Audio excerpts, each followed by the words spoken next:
आउज़ुबिल्लाहिमिनश्शैतानिर्रजीम बिस्मिल्लाहिर्रहमानिर्रहीम। आप लोग देख रहे हैं मेरा यूट्यूब चैनल बायोलॉजिक ब्रेकडाउन। हम क्लास 9 के यूनिट नंबर 3 को स्टडी कर रहे हैं, जिसमें हमने 10 सेल को जो है वो पढ़ रहे हैं। इसका हमने आज का जो टॉपिक पढ़ना है 3.3, उसका नाम है division of labour. Division of labour का मतलब ये है कि किस तरह से जो है वो काम को डिवाइड किया जाता है। नॉर्मली जो है वो जनरली हम इस टर्म को इस तरह से इस्तेमाल करते हैं, लेकिन यहाँ पर हम सेल के बारे में पढ़ेंगे। क्योंकि हम द सेल टॉपिक पढ़ रहे हैं तो हमें सेल में पढ़ना है कि सेल के डिफरेंट ऑर्गेनल्स जो हैं वो किस तरह से अपने अपने फंक्शंस को परफॉर्म करते हैं। तो within a cell different organelles perform their assigned roles. Cell के अंदर जो मुख्तलिफ ऑर्गेनल्स होते हैं, जिनको हम बहुत डिटेल में स्टडी कर चुके हैं अपने पिछले प्रीवियस लेक्चर्स में, तो वो तमाम ऑर्गेनल्स जो हैं उनके अपने अपने असाइन किए गए काम होते हैं, रोल्स होते हैं। जैसे कि माइटोकॉन्ड्रिया जो है वो पावर हाउस के तौर पर काम कर रहा होता है और एनर्जी प्रोड्यूस करता है सेल के लिए। इसी तरह से राइबोसोम्स जो है वो मुसलसल मुस्तकिल तौर पर इंगेज होता है प्रोटीन सिंथेसिस में। प्रोटीन की सिंथेसिस यानी प्रोटीन बना रहा होता है राइबोसोम्स जो है। क्लोरोप्लास्ट जो है वो क्या करते हैं, harvest light energy to manufacture organic food. वो लाइट एनर्जी को कैप्चर करते हैं और उसके बाद ऑर्गेनिक फूड जो है वो उसकी तैयारी करते हैं। For the normal survival and functioning of cell, its organelles must do their specified job. एक नॉर्मल सर्वाइवल के लिए सेल को जो है वो सर्वाइव करने के लिए और बॉडी को सर्वाइव करने के लिए सेल की और उसके ऑर्गेनल्स की फंक्शनिंग, उसका काम जो है वो बहुत ज़्यादा इम्पॉर्टेंट भी है और उनको स्पेसिफिक जॉब्स भी जो है वो दी गई हैं। The performance of given functions by different organelles is the division of labour. और यही इसकी डेफिनेशन है कि मुख्तलिफ जो ऑर्गेनल्स हैं उनके फंक्शंस की परफॉर्मेंस जो है वो क्या कहलाती है, डिवीजन ऑफ लेबर कहलाती है। Cell is the unit of life. ये चीज़ हमें पता है कि जो लाइफ है, जिंदगी जो है, उसकी इकाई या उसका जो यूनिट है वो क्या है, सेल है। So a cell can perform all basic function of life. लिहाजा सेल जो है वो क्या करता है, जितने भी लाइफ के बेसिक फंक्शन हैं, जो बुनियादी काम है, वो सारे सेल परफॉर्म कर रहा होता है। A cell can respire, take and utilise nutrients, grow in size, reproduce. ये सारे बेसिक फंक्शन है, बुनियादी काम है, जो कि सेल जो है वो रिस्पायर भी कर रहा होता है।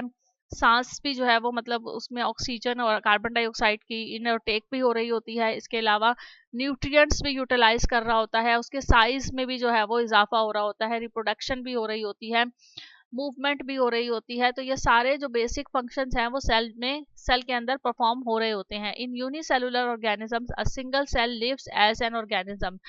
जो यूनिसेलुलर ऑर्गेनिज्म होते हैं उसमें तो एक ही सिंगल सेल होता है जो कि रह रहा होता है, और वही जो है वो बेसिकली ऑर्गेनिज्म भी होता है।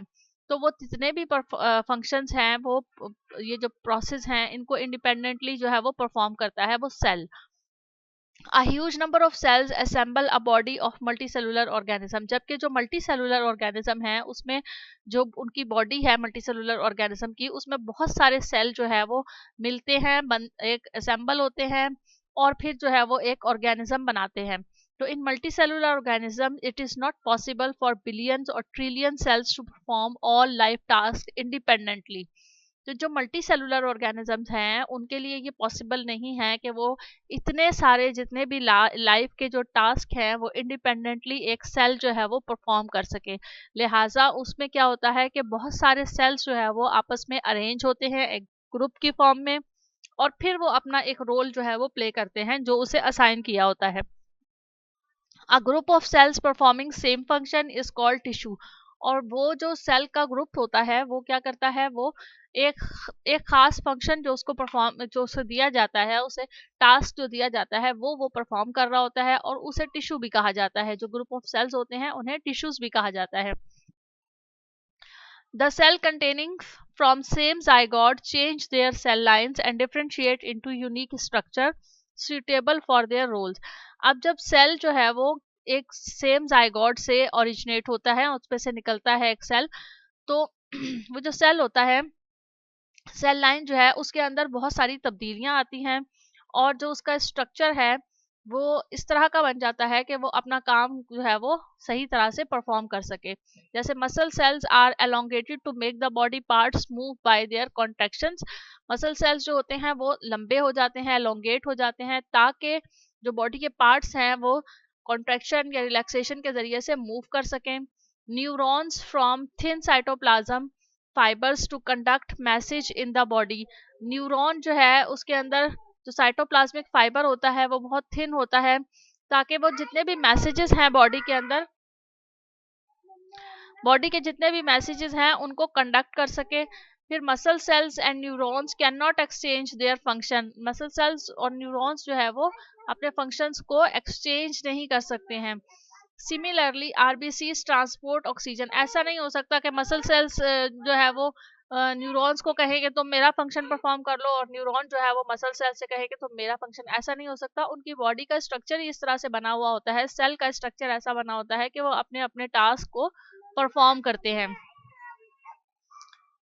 RBCs transport oxygen and bone tissues, provides mechanical supports in plants. Mesophyll cells prepare food by photosynthesis present, and stem cells transport this food to all parts of the plant's body.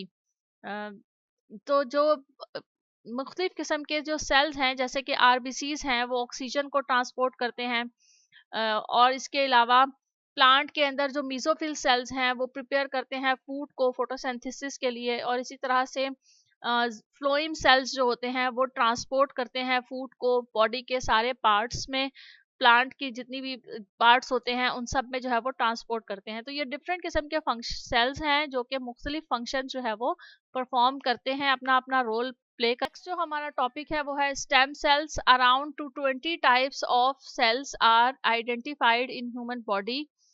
Human की body के अंदर तकरीबन 220 किस्म के मुख्तलिफ sales जो है वो पाए जाते हैं। These cells very in their size. ये साइज में मुख्तलिफ होते हैं, शेप में मुख्तलिफ होते हैं, और अपना जो काम कर रहे होते हैं उसमें मुख्तलिफ होते हैं। However all these types of cells have a common origin. जबकि हमें पता है कि जब ये सेल्स ओरिजिनेट होते हैं तो एक ही ओरिजिन, एक ही जगह से ओरिजिनेट होते हैं, एक ही जगह से बनते हैं। They all develop from a single cell the zygote. ये सब के सब जो है वो जाइगोट से बनते हैं। A cell which gives rise to cell of other types is called the stem cells. अगर एक सेल जो है उससे हम कोई एक और दूसरा सेल जो है वो बनाएं, और मुख्तलिफ टाइप्स के सेल जो है वो हम जो है वो राइज करें, बना सकें, तो उसे हम स्टेम सेल कहते हैं। The zygote is very basic stem which has ability to produce all kinds of cells and organism। Zygote जो है वो स्टेम सेल का एक बहुत बेसिक यूनिट होता है। तो अगर हाँ और इसके पास ये एबिलिटी होती है कि वो हर किस्म की जो है वो ऑर्गेनिज्म प्रोड्यूस कर सके, all kind of cell and organism. एक ऑर्गेनिज्म से हर तरह का सेल जो है वो प्रोड्यूस हो सके। In sexually reproducing organisms life starts from zygote. जो भी ऐसे ऑर्गेनिजम्स होते हैं जिसमें सेक्सुअली रिप्रोडक्शन होती है, उसके अंदर जो जाइगोट होता है वहाँ से जो है वो लाइफ स्टार्ट होती है। as the development progresses different cells lines are formed। और जब उनके अंदर डेवलपमेंट होती है, उस जाइगोट्स के अंदर जो है वो डेवलपमेंट होती है, तो बहुत सारी सेल्स लाइंस में बहुत सारी तब्दीलियां आ जाती हैं। Each cell lines has its own stem cell. और हर सेल लाइन मुख्तलिफ सेल लाइंस बन जाती हैं, और हर सेल लाइन जो है वो अपना एक इंडिविजुअली स्टेम सेल रखती है। Brain, liver and other body tissues are produce of stem cells. और उस स्टेम सेल से मुख्तलिफ किस्म के बॉडी के टिश्यूज जो है वो प्रोड्यूस होते हैं। Stem cells by themselves are not differentiated and are unspecialized। खुद से स्टेम सेल जो है वो डिफरेंशिएटेड मतलब उसमें तब्दीलियां नहीं आती हैं, वो खुद स्टेम सेल जो है वो एक अनस्पेशलाइज्ड सेल होता है। Each daughter cells produced by division of a stem cells has capacity to remain unspecialized stem cell। हर वो जो स्टेम सेल से जो डॉटर सेल प्रोड्यूस होता है, उस डॉटर सेल के पास ये एबिलिटी होती है कि वो जो है वो प्रोड्यूस करे डिवीजन ऑफ स्टेम। स्टेम की जो है वो डिवीजन होती है, और ये कैपेसिटी होती है कि वो अनस्पेशलाइज्ड स्टेम सेल रहे, या फिर उसमें differentiate into mature cells of some tissues, या फिर उसमें जो है वो डिफरेंशिएशन हो जाती है और वो मैच्योर सेल बन जाता है या फिर एक खास किस्म का टिश्यू बन जाता है। सो स्टेम सेल्स डिवाइड, लिहाजा जो स्टेम सेल है वो डिवाइड होता है, रीन्यू रीन्यू होता है themselves, and daughter cells differentiate into distinct cell types, और जो डॉटर सेल्स होते हैं वो मुख्तलिफ किस्म की सेल टाइप्स जो है वो बना लेते हैं। जैसे कि ये अगर एक स्टेम सेल है तो हेमोटोपोएटिक स्टेम सेल्स और ये अदर स्टेम सेल्स हैं। और हेमेटोपोएटिक स्टेम सेल्स जो है वो उससे मुख्तलिफ किस्म के सेल्स जो है वो डेवलप होते हैं, जैसे रेड ब्लड सेल्स हैं, वाइट ब्लड सेल्स हैं, प्लेटिलेट्स हैं। ये हीमोग्लोबिन जो है वो बेसिकली निकला है आयरन से और से ब्लड से। तो जितने भी यहाँ से जितने भी सेल बन रहे हैं वो सारे ब्लड के सेल्स बन रहे हैं, red blood cells, white blood cells, platelets वगैरह। फिर दूसरा जो स्टेम सेल्स यानी उस जाइगोट से जो दूसरा एक और इंडिविजुअल एक बना है, एक स्टेम सेल बना है, उससे मुख्तलिफ सेल्स जो है वो ओरिजिनेट होंगे, जैसे मसल सेल्स हैं, नर्व सेल्स हैं, लिवर सेल्स हैं, और ये आपस में एक दूसरे से बिल्कुल डिफरेंट होते हैं।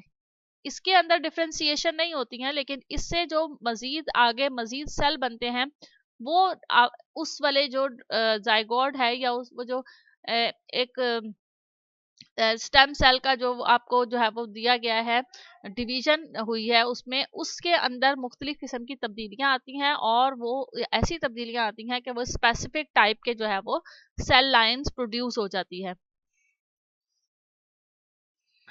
उम्मीद है आपको ये वाला टॉपिक भी समझ में आ गया होगा। ये हमारा आज का लास्ट टॉपिक था यूनिट नंबर 3 का, द सेल। इसके बाद हम बुक की एक्सरसाइज सारी सॉल्व करेंगे और जितना भी ऑब्जेक्टिव है उसको सॉल्व करने की कोशिश करेंगे। साथ रहिएगा ताकि आप लोग जो है वो अपनी एग्जाम्स की प्रिपरेशन अच्छी तरह से कर ले।